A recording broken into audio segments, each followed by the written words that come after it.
O governo geral foi um dos modelos de organização administrativa que os portugueses estabeleceram no Brasil durante o período colonial.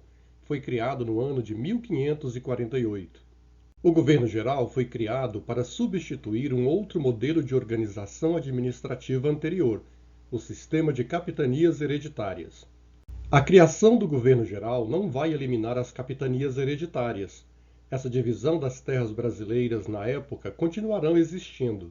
Na prática, os donatários continuarão administrando suas capitanias, mas agora estarão subordinados ao poder de um governador geral. Essa substituição aconteceu porque o sistema de capitanias hereditárias não deu certo em terras brasileiras. Isso porque muitos portugueses que recebiam as capitanias não desejavam se mudar para o Brasil para tomar conta das terras recebidas. Além disso, aqueles que chegaram a se mudar para o Brasil enfrentaram muitas dificuldades para conseguir lucrar com a capitania recebida da coroa portuguesa. É preciso ter em mente que Portugal queria lucrar com a colônia brasileira, e isso não estava acontecendo. Era preciso mudar o projeto da colônia brasileira, que até o momento estava sendo um fracasso, e precisava passar a dar lucro. Como o sistema de capitanias não deu muito certo, Portugal passou a centralizar a administração da colônia, criando o cargo de governador-geral.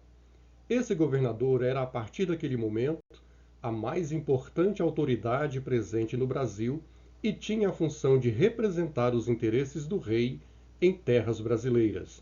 O provedor-mor tinha a responsabilidade de garantir a arrecadação dos impostos em terras brasileiras e cuidar dos gastos que o governo geral tivesse na administração do território. Mesmo tendo grandes poderes, sabemos que o governador-geral sozinho não daria conta de todas as responsabilidades e problemas que envolviam a organização do espaço colonial.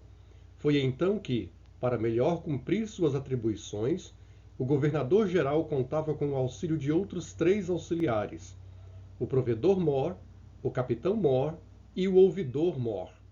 O capitão-mor tinha a responsabilidade de organizar as tropas responsáveis pela defesa do litoral brasileiro contra os possíveis invasores estrangeiros, além dos ataques das comunidades indígenas presentes no Brasil. O ouvidor-mor exercia a função de juiz, aplicando as leis e resolvendo os conflitos existentes entre a população colonial. Tomé de Souza, o primeiro governador-geral, teve como primeira missão a construção da capital da colônia. Nascia assim a cidade de Salvador, a primeira capital do Brasil colônia.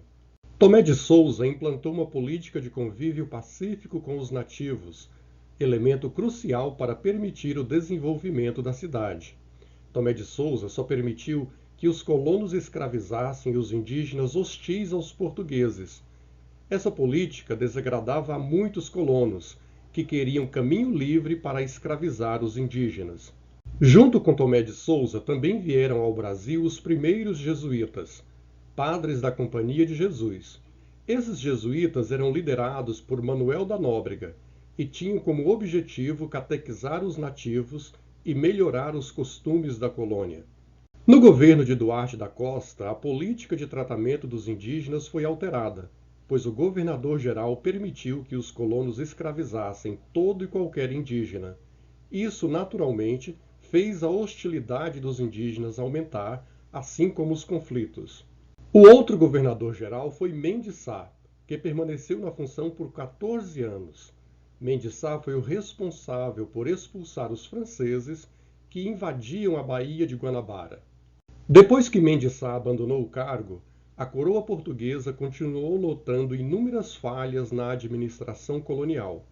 Por conta disso, a coroa ordenou a divisão da colônia em Governo do Norte, com a capital em Salvador, e Governo do Sul, com a capital no Rio de Janeiro.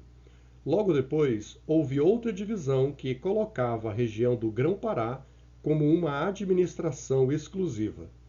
No século XVIII, a capital da colônia foi definitivamente transferida para o Rio de Janeiro. Essa decisão teve grande influência da descoberta de ouro nas regiões centrais e sudeste do Brasil. Portanto, a mudança do Rio de Janeiro foi adotada para facilitar a arrecadação e o controle dessa riqueza explorada por Portugal na época. O governo geral acabou somente no ano de 1808, quando a família real portuguesa chegou ao Brasil. Naquele momento, o Rio de Janeiro se transformou em capital não só do espaço colonial brasileiro, mas também do Império Português. Como a função do governador-geral era representar o rei português, ele ficou desnecessário após a chegada da família real ao Brasil. A chegada da família real ao Brasil e a transferência da capital do Império Português para o Rio de Janeiro é o tema de nossa próxima aula.